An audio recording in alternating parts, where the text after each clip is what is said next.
So we make a call to order. Welcome everybody to our Board of Health meeting tonight. Our chairman, Ron Dupuy, is not here, so I'm filling in as the interim chair tonight. First order of business is the approval of the minutes from August 13th. I don't know if you had a chance to look at them. I did, yeah, Okay. I did. So make a motion to approve the minutes? Okay. So I second that motion. All in favor? Aye. Aye. Okay. Minutes passed. So the next thing on our agenda is the Caruso's Pizza, a hearing appeal for suspension. I'd like to introduce you guys to April Peralta, who is the chief health inspector. She is doing the environmental health work that I used to previously do when I would come to you, so I am going to let her present on Caruso's.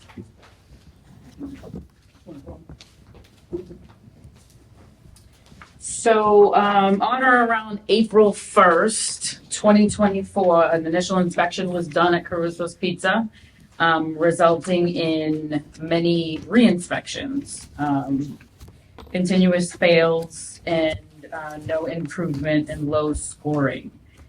We did get to a point where we put in effect a risk assessment plan, where he was to hire a consultant, and that did not get followed through with. He is here today to talk about his side of everything. Can you just let us know what your name is, please? My name is Gulam Haji Jambas. Okay, and you were brought here because if you didn't hire the consultant, then there's a suspension of your food license. Yes, I So- know I'm gonna get hiring the consultant. So you're going, do you have paperwork that you've hired somebody? No, I trying to call a couple place, and I have I bought this business, and I have really in bad situation. I receive a notice today for 48 hour, because who was the other businessman? He didn't had a past inspection or whatever was it. He sell me the business in fraud, and something he do it, and paperwork. And he bring me to the court, and he need more money. The business was shut down before then I buy the business, and so he didn't tell me. He was a friend of my brother, and a friend where he didn't write any notes or any lawyer pay stub or something like that. Notification how to be the store. The store was leaked in the top before I bought the restaurant, and I painting the whole restaurant, and I clean all the things for 20 days, and we working really hard to clean all the restaurant and change the ceiling from here. And I talked to the old owner that if you give me the restaurant, everything's have to be working. It was January, we didn't use the heating system, and he told me everything's working. The heating system wasn't working. The freezer, all the freezer was not good. It had a problem because the restaurant is for 30 or 35 year old. And I bought a lot of stuff, and I changed a lot of stuff to do my best. And the inspection was, he's coming first time, and he was, I tried to be talking to him, professional and really nice. And he don't want to talk to me. He don't want to listen to me. He said, I ask you the question, give me these things, and if you don't have it, don't talk to me. And I say, I have the customer in this lunchtime, and I don't have enough employees to take my customer, and then can you just have the phone ringing, and the customer is all the hospital professional employees that I have to serve him the food. And he don't want to listen to me. He was really rude, and then he don't want to talk to me, and he write the paperwork, everything's, and I fix all of them, a lot of things what I understand, and some things that really had a physical stuff that we need for the dishwashing stuff, and then for the for the dishwashing that we use the bleach and stuff. So when you check the bleaching, the small The strips, yeah. the strip, yes, it was the wrong one. And I told him, can you tell me what is it? He don't want to talk to me. And then he coming next time in 2 weeks. I didn't have employees to do that, and then I fix something. He see the paperwork. If you guys see my report, I see a couple of things is fixed, but the problem was leaking, and then everything was flowing out. I don't want to serve the people a bad food or some things, so I have to work in the restaurant and to fix the ceiling, and then I changed 3 times the ceiling from down, but the problem is leaking upstairs. It was the lender problem, and he have to fix it. And my all monies I gave him for the first, when I bought the business, they sent me the business. The owner of the restaurant and the old businessman, they are together because they worked together for 30 years in the same restaurant. So they have this kind of planning, like a fraud stuff like to do. And because all the paperwork I have, I'm going to go to the court because they try to close my restaurant and they don't want to give me my money. So Can I just interrupt you for a second? We're here tonight to discuss whether or not your food license is going to be suspended. You received a notice saying that you needed to provide a signed agreement between you and someone who is a certified professional food service consultant to come and help you fix all the continued violations at your establishment. If you can't provide us that agreement tonight, we have no choice other than to suspend your food license, which means you cannot sell food until such time that you bring that agreement in and correct all the violations. yes, I just need for that, like at least, because anyway I have 48-hour notes for my restaurant, and So I'm sorry, you have a 48-hour notice yes, for to close my restaurant from who? from the judge, the landlord. Okay. I have the So you have a rent issue and you have a food inspection issue. yes, Okay. So we don't really get involved on the rent issue. That's between you and your landlord. All I can say to you is if you don't have a signed agreement to show us tonight, you are going to have your food license voted on to be suspended, which means that you will not be able to make food tomorrow or the next day. yeah. I don't have time to right now to get consult because I thought it's gonna be.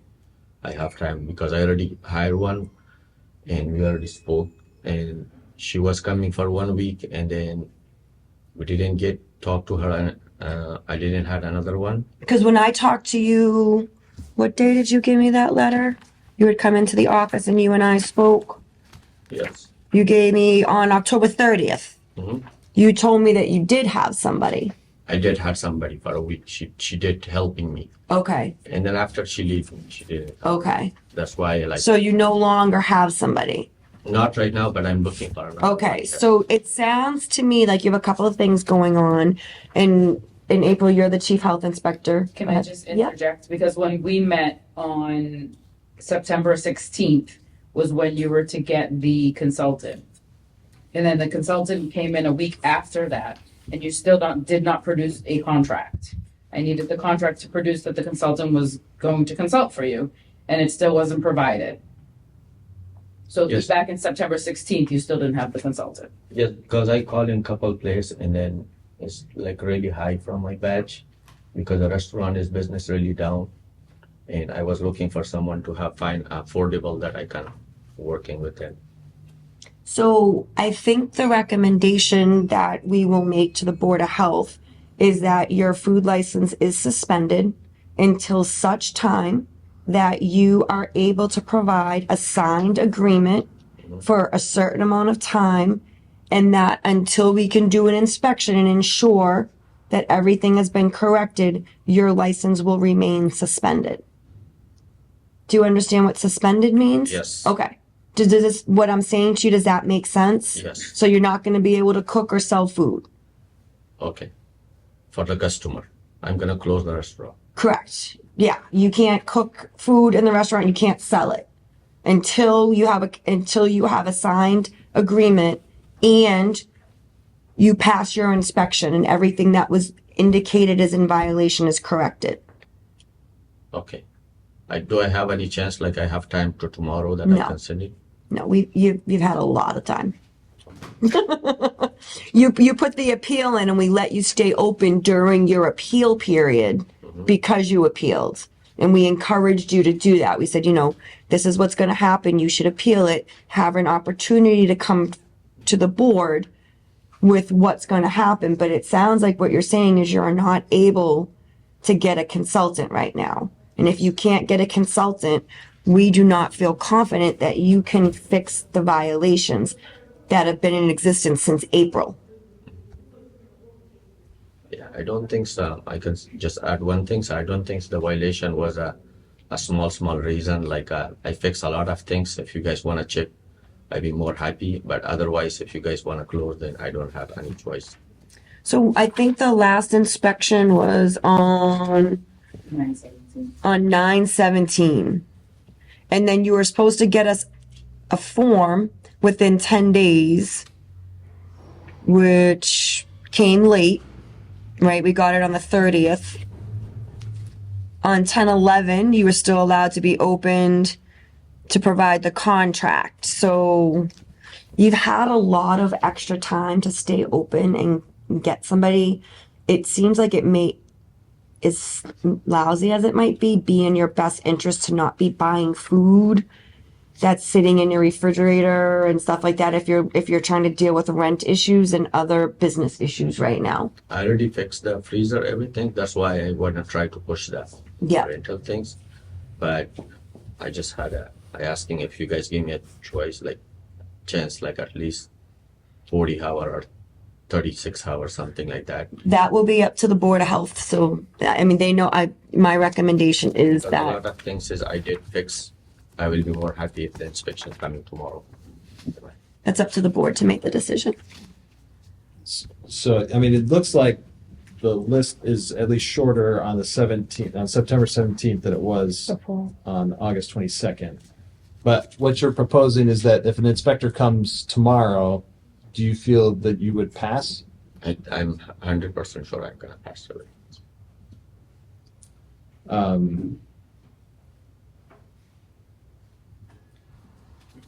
I mean, is that something we could do where like we do an extra inspection and if it doesn't, then it's proactive from that time? We can ask an inspector to get out there tomorrow. There will be a fee for that because re-inspections do cost. And are you saying that if any one of these things still remains open, is it everything needs to be fixed? I guess maybe ask an expert. I mean, I think some things are certainly higher risk than others. Yes, and that's where and even if you look through all the inspections, there are things that did remain through every inspection, but there were things that were new to a certain date that remained again, or then something came off and then something new happened. So if we were to inspect, I would recommend a full inspection, and at that time, I can't guarantee that obviously the passing of it or even some of the violations are really serious, and that's my concern. So. I mean, we take no pleasure in shutting your business down. We wanted to give you every chance. It sounds like you've had a lot of them. I think if you feel confident that you could pass it completely, I mean, that'd be fantastic. But I think if there's anything remaining and I think remaining is the key, then I don't think we have much of a choice. We have to. So I was going to add to that. So if the inspection of services goes tomorrow and everything checks off okay, then at that point, do they shut him down completely? I think maybe the best way to do this would say we have the inspector go tomorrow and if he gets, what do you currently have for a letter grade? I'm going to imagine it's a C. Excuse me, what is the letter grade at your restaurant? Oh, the agree for the The letter that's in the window, it's a C. Oh, C. Yes. So do we want to say and he has to get an A to stay open tomorrow? What requires that? It's like So everything full you'll inspection? so we'll do a full inspection and you'll notice if we just go down to 917, it says like PF, that's priority foundation, right? One says P, that's priority. And if it doesn't have a P or a PF, that's core. So there's 3 levels of violations. Priority obviously is the most high risk kind of violation. Priority foundation next. Core is the least. And those, each area gets a score. And based on what kind of risk it is this amount of points you get deducted or given to you. And then the A falls in within this range, the B falls in with that range. So an A does give him an opportunity to not have everything perfect. Right. But, you know, it would show marked improvement from the C.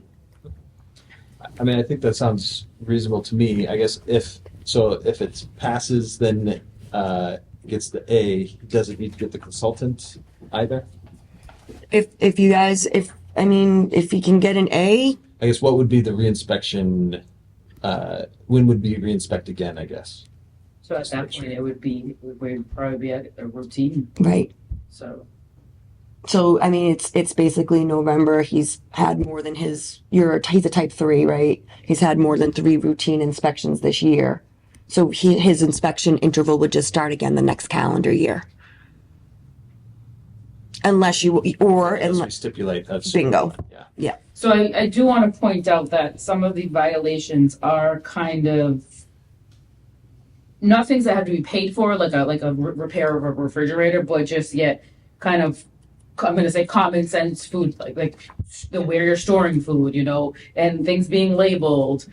Those things are priority risk violations, and those are kind of common sense things that need to happen. Right. So yes, those could be fixed very easily. Now, if we go back for a reinspection, you know, his routine, and we find that we have the same issues because again, those are common sense things that need to be done. Where are we at with that? Yeah. Mr. Gulam, who is the person with the certified food protection training? Oh, my brother. Is he the one who's at the restaurant every single day? And him, 2 people, yes. Okay, and he. They're always one of them is in the restaurant. Okay, and so both of them have it? Yes. Both of them have that training? Yes. And do they understand what these violations are? Yes. Okay. After we talking to the couple times to the inspector, and we understand, and I talk to you. I mean, I physically walked the place and went through Yes. one by one, and then our inspector, who's on his routine schedules, he showed up to do the inspection the next day. But it is a lot of, like I say, common sense things. Tedious. You know, Yeah, like active managerial controls. Right. Yep. So I think there's some concern that you could clean it up tomorrow, but then if we showed up unannounced, then it may not be Possibly. happening. So I think I would propose then that we can do this in the inspection. How much does the inspection cost, the reinspection? $100. Okay. And then if we say like in January, we plan another reinspection in a short time frame, and if there's issues, then we kind of are back to where we were tonight. Yeah. I would think that I would personally recommend that if we'd say we did do the inspection, I do feel maybe a consultant is still needed for education purposes. Understood. Yeah, makes sense. So we do an inspection tomorrow. Has to be a letter grade A. And how much time to get a consultant? It's realistic. 30 days? I'll be honest with you. Immediately. I mean, it's going to cost money. So realistically, are you going to be able to contract and pay for a consultant within a short time frame? Yes, if everything says because I work in this business from last December until to now, and I learn a lot of stuff, and I get the inspection coming, and everything says like I understand. But you're still going to need to hire I will. a consultant. How long do you think you're going to need to find a consultant? If tomorrow my inspection is full, or it's passed, and then I will need talking to the consult for 2 weeks. You need 2 weeks to get a consultant. If I pass tomorrow, yes, I'm gonna pass tomorrow the inspection. I like that attitude. 2 weeks. 2 weeks. 2 weeks. So All right, that gets With- us to. with these things, if we don't have an A grade tomorrow, nor a contract in 2 weeks, then it's suspended at that time. Yeah, so both things have to be met in order to stay open. Is that correct? Correct. Okay. And we don't have to have another meeting here in order to have the suspension go into effect? No. So you need to get an aid tomorrow if you want to stay open tomorrow. Okay. And then if you then by 11/26, it's a Tuesday, we close at 8 o'clock. You can bring it to my office, consultant agreement. And if you don't, we will be there on the 27th closing you. Okay, so tomorrow I have to bring, Tomorrow you have to pass an inspection. oh yeah, okay, for sure. And then the contract has to be here by the On 26th. Okay. For the counselor. For the consultant. Yeah. Yeah, so April, is there a recommendation for how long you think the consultant should be in place? Judging by the violations, I would say it's probably going to be like a 90 days. I think that sounds reasonable. and then re-inspection, what time frame would you Routine recommend? would happen the start of January at some point. Yeah. Okay. Yep. Okay. So if I understand, the full proposal is re-inspection tomorrow that will cost $100 to you. If it's an A, you can remain open, I'm a consultant. and then a consultant contract needs to be On the here 26th. within 2 weeks. And then if that happens, you can remain open, and then there will be a re-inspection in January. Correct. And then 90-day contract for that consultant. If any of those things are not met, then your food license will be suspended. The re-inspection in January, are we still going to say an A? The needs is still, I think so. I mean, Okay. yeah. okay, maintain an A grade. Okay. And, do we want to, I don't want to assume that you can just go pay the $100 right now, but is there a time frame on paying the $100 for the re-inspection? I mean, if it's tomorrow, would have I to be guess within the 2 today. weeks too. Okay. Going to come in, bring in the contract. and- Yeah, that's kind of what I was thinking too. You can either pay for it tonight if you want, or you have to have the $100 paid for by November 26th. I can bring it tomorrow or Okay. I'll give it to the inspector. Okay, you can pay for that right up in 401. Okay, so I guess make that motion. I second that motion. All in favor? Aye. Aye. Motion passes. Good luck. Thank you. Good luck. Thank you for helping. I appreciate it. Thank you. All right, I guess we'll turn the time over for an update on the tobacco control safety program. Hello, haven't been here in so long. Welcome. Thank you.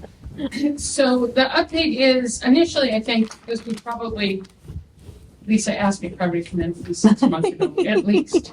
But we've had some other issues in other municipalities that were a little bit more relevant, I guess, or pressing. So the update initially was just how is the menthol ban going? And stores was sent notification in June that the product had to be off the shelves by July, mid-July. And then they extended the time frame for the product being out of their store till September. We've had really, really great compliance with this kind of across the whole collaborative and quite frankly, across the whole state. However, I thought I'd take the opportunity to bring up, so that's the update on that particular product that was kind of a big, at the time it was a big deal. Joyce, I'm sorry, can you just go over like what products those actually are for us not so well versed in what's menthol and non-menthol and what's flavorful and what's not?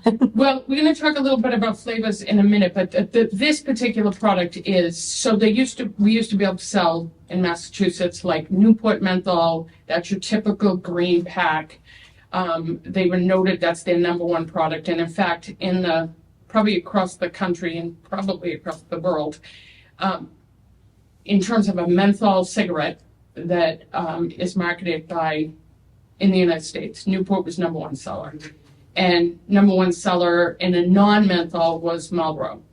So what Newport did, R.J. Reynolds, is when Massachusetts had their ban, along with several other products, like Kool came out with one, Merit had one. Merit had a menthol. And then they changed their product to say it was non-menthol, meant for menthol smokers. And what it was a chemical that if you inhaled it, it was like what they have in gum that gives you that cooling sensation. Mm-hmm. So Chelsea actually said their Board of Health decided that they were going to tell them they couldn't have this because for all intents and purposes, it was a flavored product. And it was attracting a population that had, in some ways, we'd seen drops in menthol use when they couldn't buy them in Massachusetts anymore. And then not only was the packaging so close, it was like a trigger for people who smoked. And then they were marketing to these folks. So we weren't getting any headway with, helping them quit the menthol products. So they took it off the shelf, and Chelsea required it. And then when their time frame went by, I believe it was 21 days, they had to appeal. They didn't appeal. So we were confident at the state level or the Department of Health was, that they could request it off the shelf everywhere and determine that it definitely was a flavor. So those were gone. Great. Now we're part of the law that was passed in June of 2020 was no flavored anything. And the legislature required that manufacturers provide the retailers selling these products to have manufacturers' letters attesting that the products that they were selling were not flavored.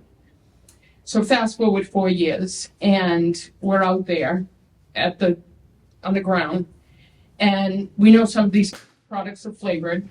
So we heard from people that some of them were flavored, and then what we started doing was buying them and opening them and smelling them ourselves. Lisa was part of our collaborative group that did this sniff test, which, by the way, has also passed in a case from Yarmouth that the judge considered a sniff test a valid way to determine whether these products are flavored or not. So it was hard because the retailers, some probably knew, but not all of them knew, and they were doing what they're supposed to do. They had letters, manufacturer's letters. So we're asking the manufacturer who's selling these products to attest that they're not flavored. So they lied. They're not flavored, they're flavored.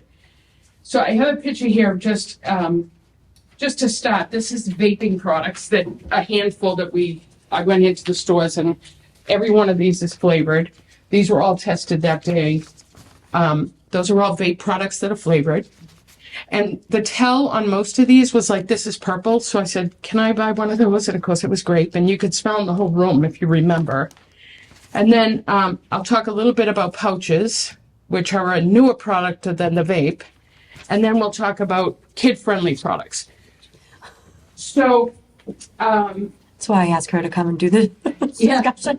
And this is just a very small snapshot. So you can imagine there's thousands. We can't even keep track of or keep up with the flavored vape stuff.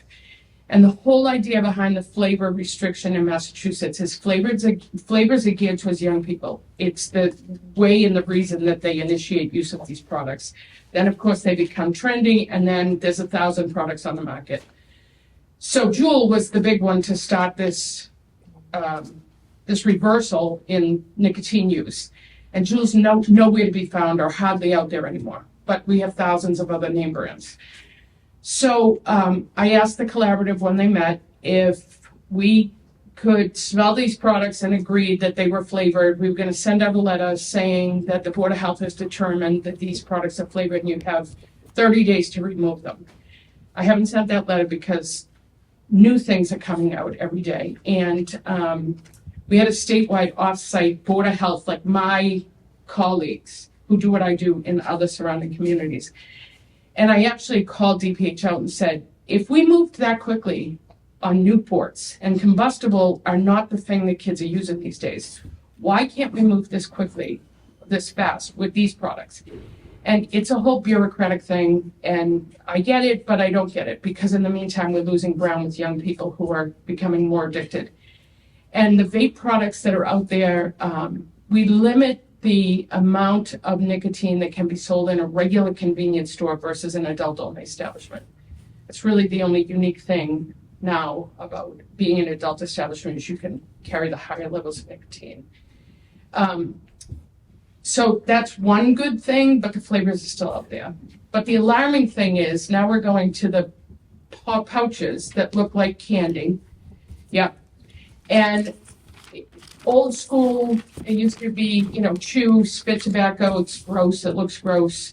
And then we had some pouches like Snooze and Camel Snooze, and I forget what the other name brand is, but they really didn't take off. They're still around, but they didn't take off. And those were still tobacco. These, if you open them up, they're little tiny pouches. They have white, it's basically crystallized nicotine. And unlike other products similar to that were here, that were old school, you don't spit this out, you swallow it. So it's more discreet. The levels of nicotine, I think the ones there say maybe 3 and 8. 6 and 8. So what's mostly was on the market that Zyn put out, that's the name brand, was 3, 6, and 8. Zyn had a manufacturing problem about 2 months ago, maybe 3 months ago. And all of these other companies got in the game really quickly. And we've seen 18 milligrams in one pouch. I think one cigarette is 4 point something, and that's half reduced by when you're inhaling. So this is that much higher. So one of the strategies that we're talking about is maybe requiring those over a certain nicotine level be put into an adult-only establishment, so everybody isn't just able to access this.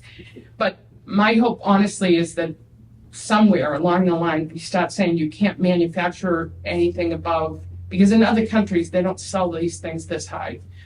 Even on the vape sticks, it says only to be sold in the United States. It's like, oh, you can kill our people, but you can't do that over in the UK or Australia or a lot of other places. So it's kind of alarming.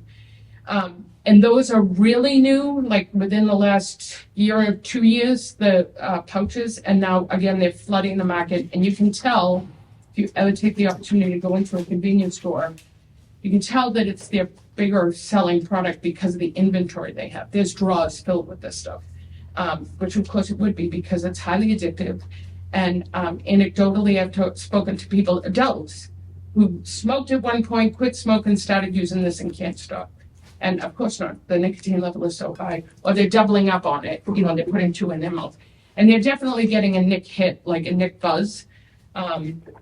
So I'm hoping that as we move forward, we'll have some restrictions on these products and getting rid of some of the flavors. So the top 3, the pouches, are all flavored. You can smell them without even opening it. They smell like candy canes. They smell like mint. If you're a parent, you wouldn't even notice. They look like icebreakers, the mints.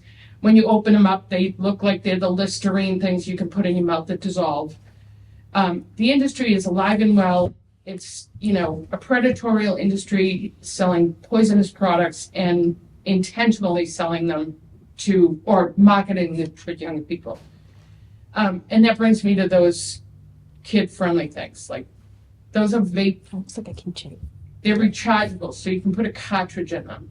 Whether it's THC or nicotine, the cartridges actually all fit in, kind of like a battery. It doesn't matter if you get, Ever Ready or Kmart brand or whatever.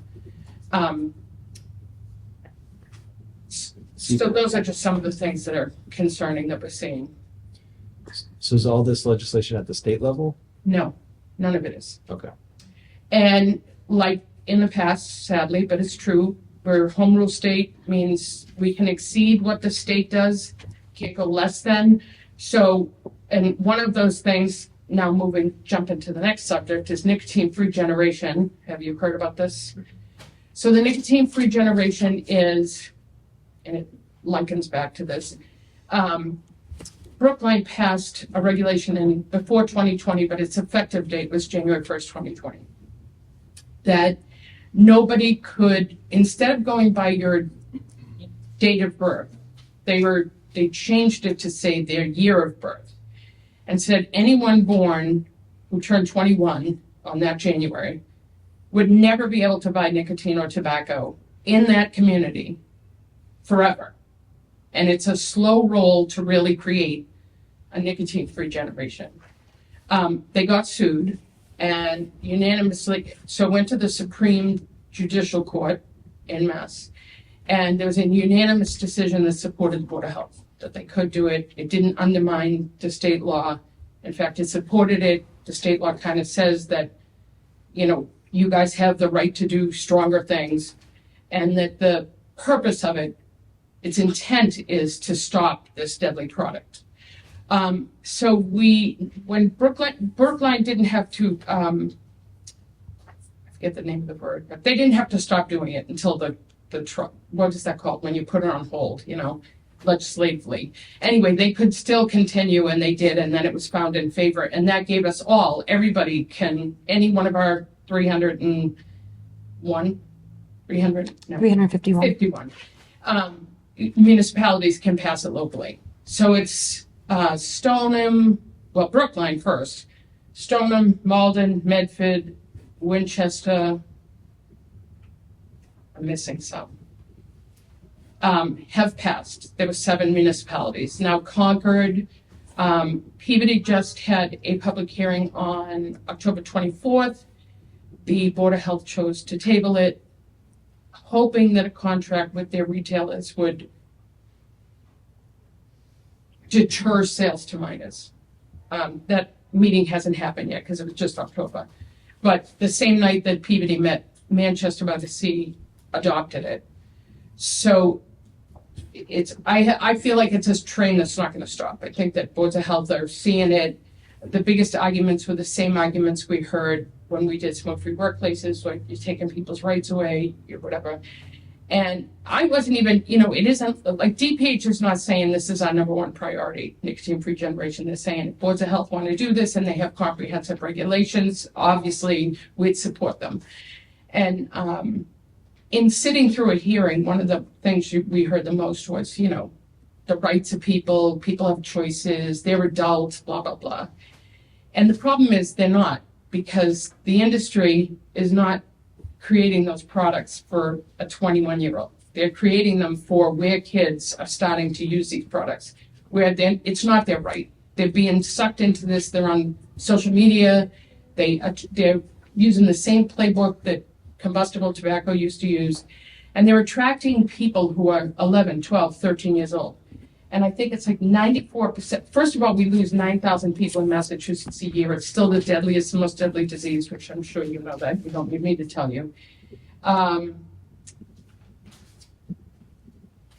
For adults who smoke daily, 87% have tried to quit smoking and can't.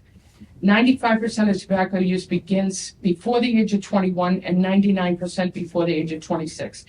And that's using, I think, a really high number, a high, threshold. I think in reality, we've always known that, at least with combustible, and I think it's worse now with vaping, because it's in those pouches, because it's easier to hide them. It's easier, you can't tell that someone's been vaping or someone's been sucking on those pouches.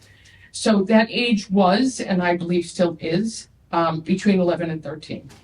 When I think, it's criminal. This is an industry that attested that it knows these things are bad for you. So I think it's a good next step. I think it's not going to be everybody's jumping on the bandwagon altogether. I think it's going to be a slow roll about, boards of health deciding what to do about this.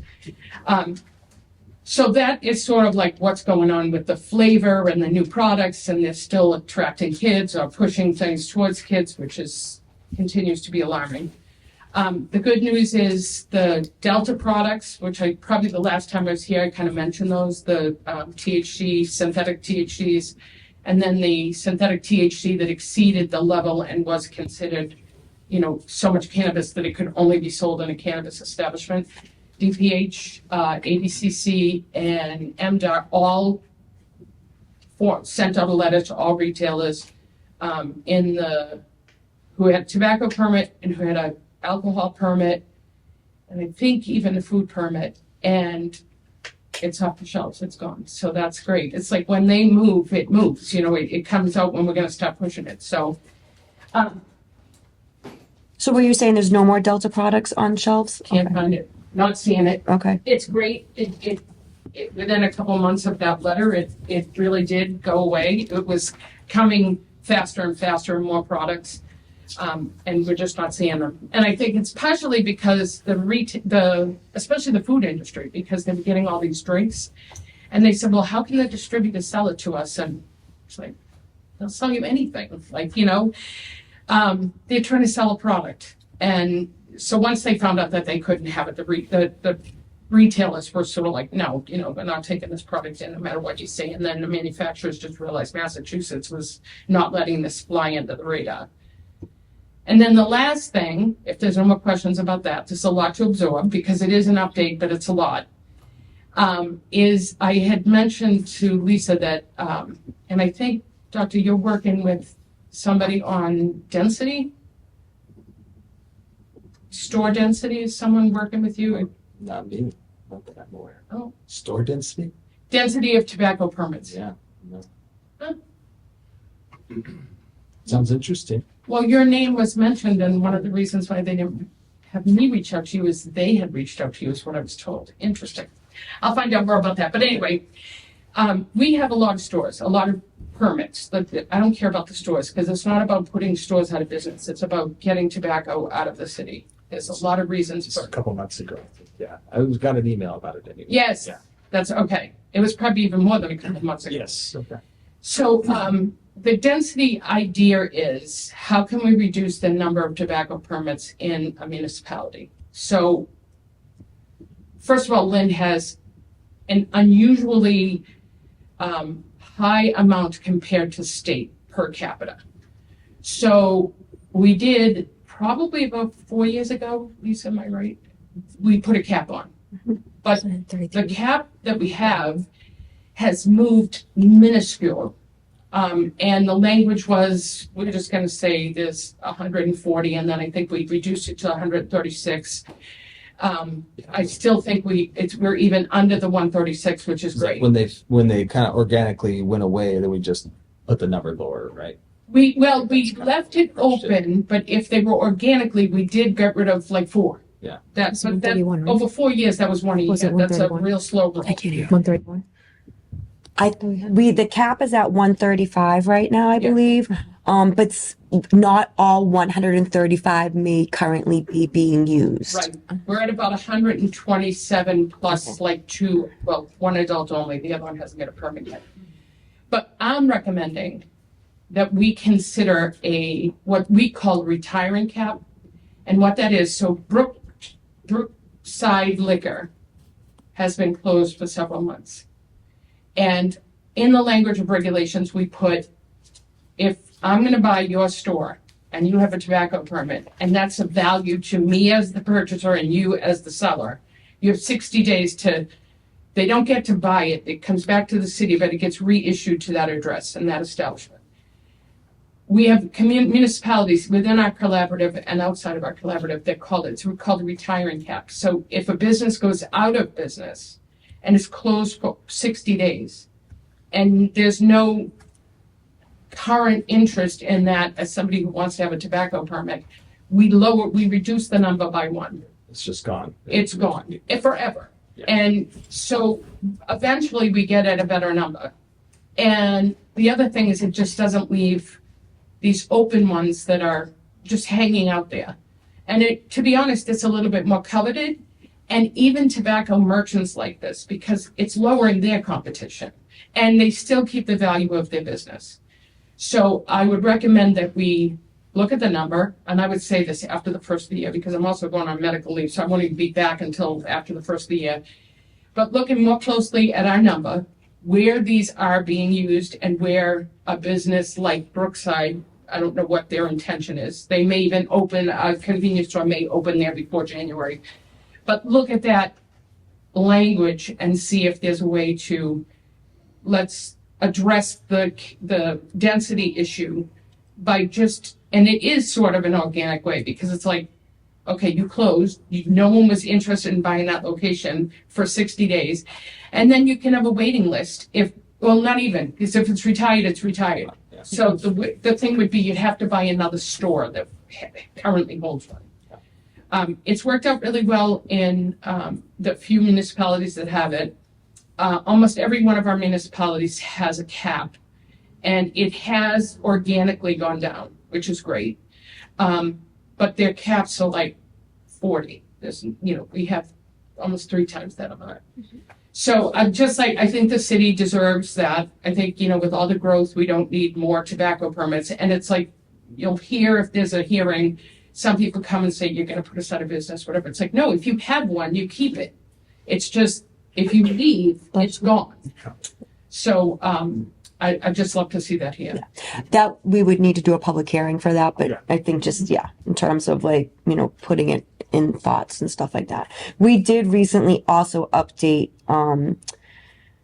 the regulations stating that annually we would review the cap, and if there were any that were kind of just hanging out, we were just going to wipe them out, and instead of making a point of doing that annually. So, Right. Yep.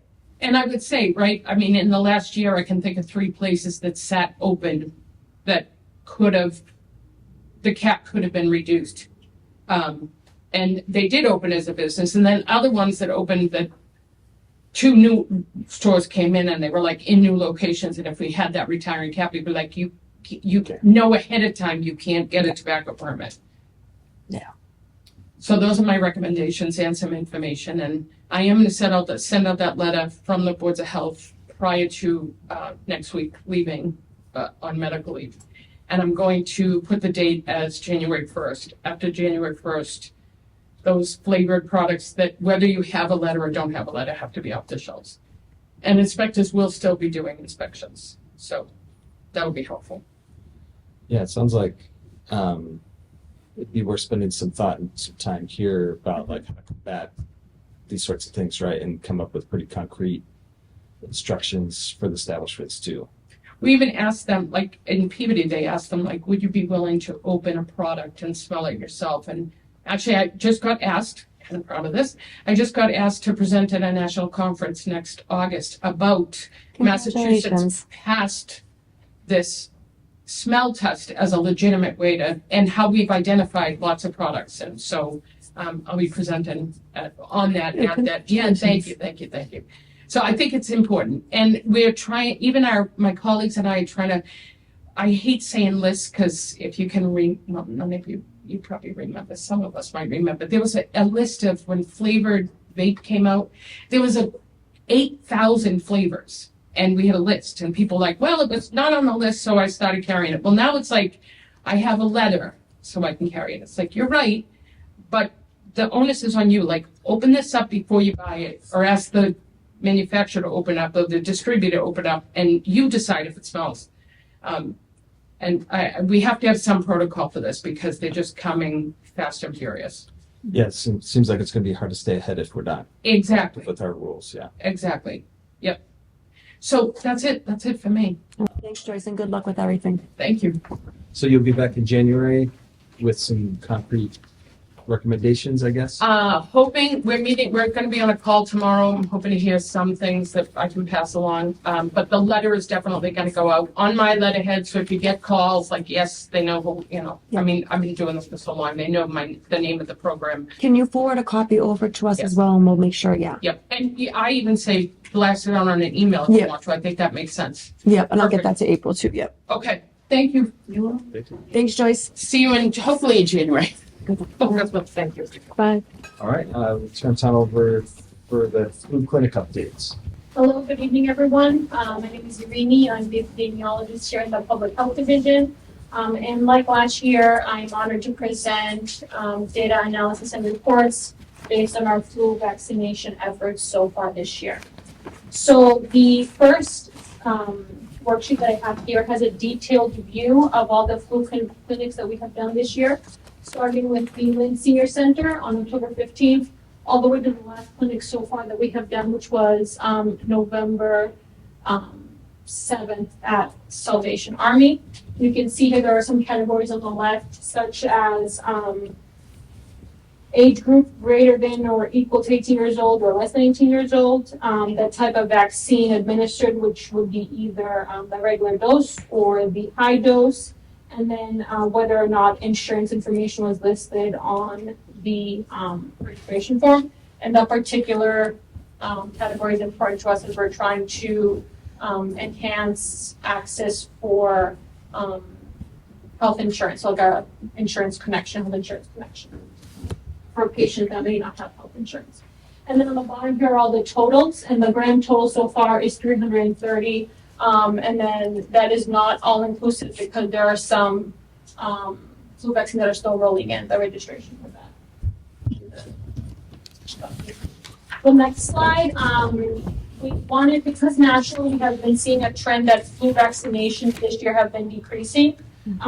This is a comparison of the 10 largest cities. It compares last year's vaccination rates versus this year's for the total population vaccinated against influenza. The percentages are from the Massachusetts Department of Public Health, Bureau of Infectious Diseases and Laboratory Sciences, the Respiratory Immunization Dashboard, and they're current as of 10/26, and they update regularly. But that's the latest data that I got, and I created this report. You can see that there is a significant drop across the board. So the 10 largest cities: Boston, Springfield, Cambridge, Lowell, Brockton, Quincy, Lynn, New Bedford, and Fall River. So each city around 20% drop overall, which is a major decrease. The next slide is the same theme, but we compared Lynn to the North Shore Public Health Collaborative towns, Beverly, Danvers, Lynn, Marblehead, Nahant, Peabody, Salem, and Swampscott. So again, the same trend, major decrease around 20%. In each town in the decrease for total population vaccinated for flu vaccine this year. The next slide is a heat map. It's a new feature this year. I'm really excited to present. It's a more in-depth look for Lynn, and it shows which zip codes in the city had the highest concentration of flu vaccines. Number one was zip code 01905. You can see the data on the left on that chart. How it varies across the city. Moving on, this year another new feature was having a survey. We wanted to obtain feedback, and it could be anonymous, but if people wanted to enter our raffle and win this amazing prize that I have here pictured, they could enter their information and we will draw a raffle. So on the left you can see a chart with the responses. Overall, our respondents said that it was convenient to register for an appointment, and it was convenient to get to the clinic. We are trying to roll out this survey to kind of see what people think.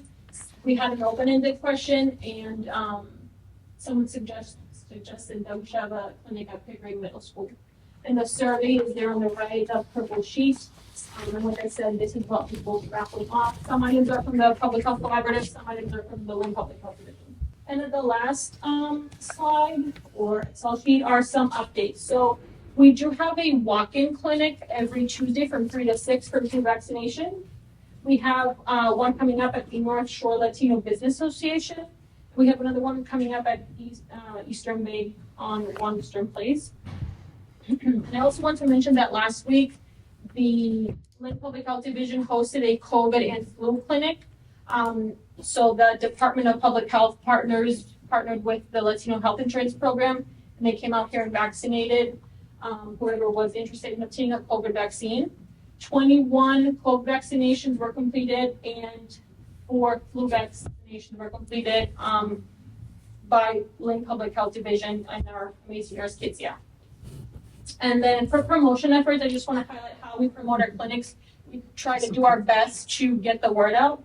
So we have flyers that we post on our Facebook page, our webpage on the city website.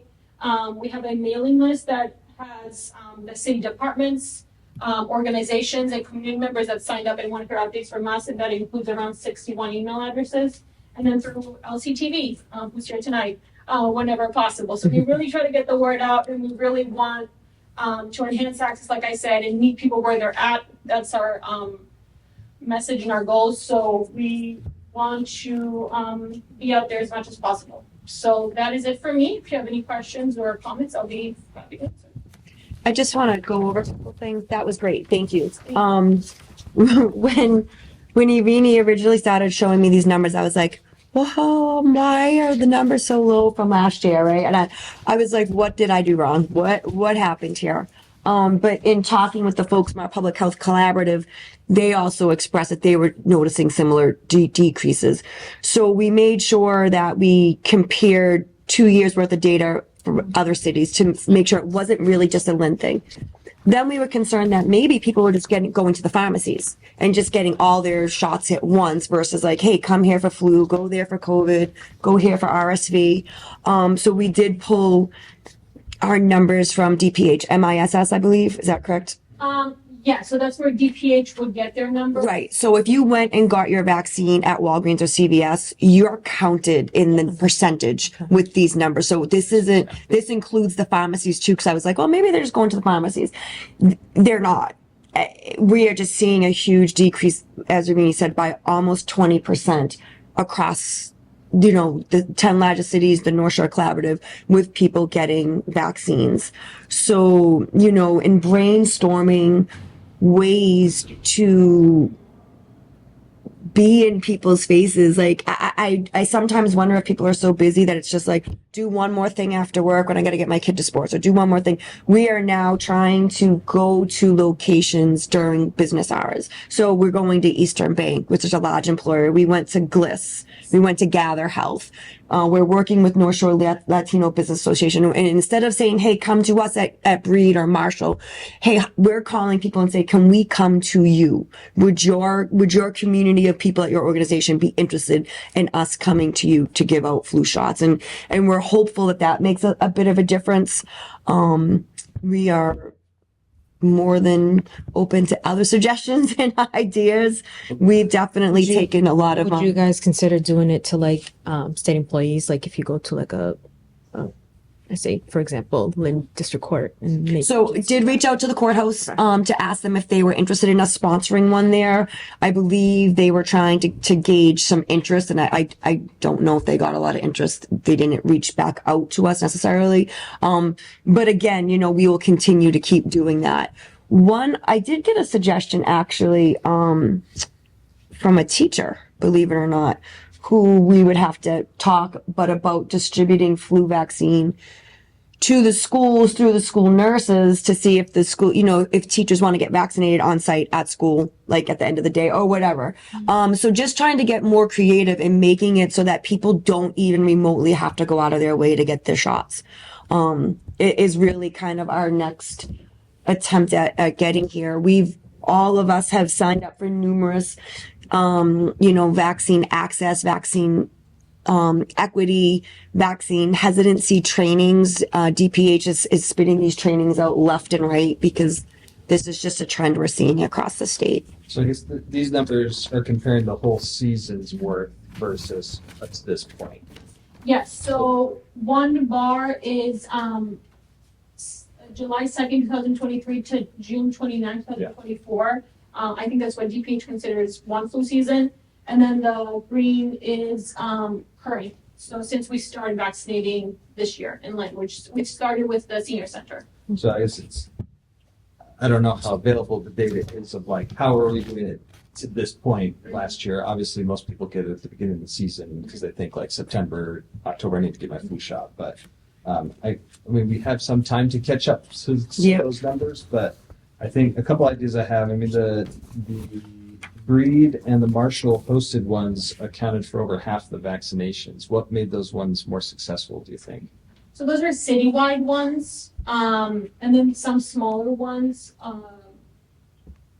just attract like people. I don't know. So no one's really going to the senior center during senior center hours to get their flu vaccine. The citywide ones are open to anybody who wants to come, whereas the other ones are really specific target populations for people who are participating in events there. Like at the school, like for Breed, did we send something home to the kids so that the parents knew? Did it say something to the school department about flu? I got the email. You did? Yeah. Yes. I was gonna say, I'm pretty sure we did. Yeah. I'm pretty sure we did. Yeah. This includes staff. Yeah. I got a text, email, and phone call. Yeah. So So yeah, if we focus on trying to do some more school ones, I mean, I know I like hear from some people too that like, oh, I don't know where to get my flu vaccine. But for at least parents and kids, if they know they can get it through a school's hosted event, then it seems like that's more successful.